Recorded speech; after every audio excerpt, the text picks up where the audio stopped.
தனுசு ராசிக்காரர்களுக்கு சனி பகவான் 4ஆம் இடத்தில் சஞ்சரிக்கவிருக்கிறார். இந்த 4ஆம் இடத்திற்கு அர்த்தாஷ்டம சனி என்று பெயர். எவ்வாறு அஷ்டம சனி என்னுடைய பலன்கள், அதனுடைய பாதி பலன்கள் அர்த்தாஷ்டம சனியிலே இருக்கும். அப்போ ஒரு அஷ்டம சனியிலே ஒருத்தருக்கு எவ்வளோ கஷ்டங்கள் இருக்குமோ அதனுடைய பாதி கஷ்டங்கள் அர்த்தாஷ்டம சனியிலே ஏற்படும் என்று சாஸ்திரம் சொல்லுகிறது. அந்த தனுசு ராசிக்காரர்களுக்கு சனி பகவானவன் 2, 3ஆம் இடத்துக்கு அதிபதி.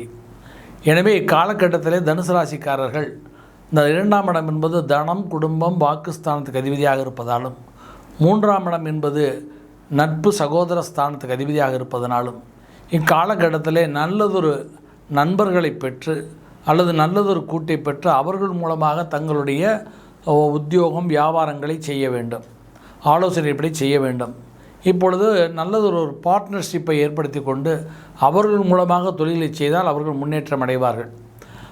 அந்த பார்ட்னர்ஷிப்புக்கு அஷ்டம சனியோ அர்த்தாஷ்டம சனியோ நடைபெறாமல் இருக்க வேண்டும்.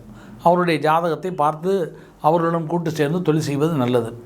இல்லை என்றால் அவர்களாக தானாகவே தொழில் செய்தால் பெரும் தன இழப்புகளை ஏற்படுவதற்கு வாய்ப்புகள் உண்டு.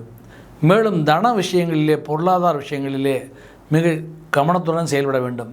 இக்காலகட்டத்திலே அவர்கள் இந்த ஷேர் மார்க்கெட் போன்ற இன்வெஸ்ட்மெண்ட்டு ஈடுபடுவது நல்லதொரு ஆலோசனை இல்லை. அவர்களுக்கு நம்முடைய ஜோதிட சாஸ்திரம் அனுமதிக்காது. மேலும் இந்த குடும்பத்திலே கணவன் மனைவிக்குள்ளே நல்லதொரு அந்யோன்யமான உறவை அவர்கள் மேம்படுத்தி கொள்ள வேண்டும். தேவையில்லாத பிரச்சனைகளுக்கு இடம் கொடுக்கக்கூடாது.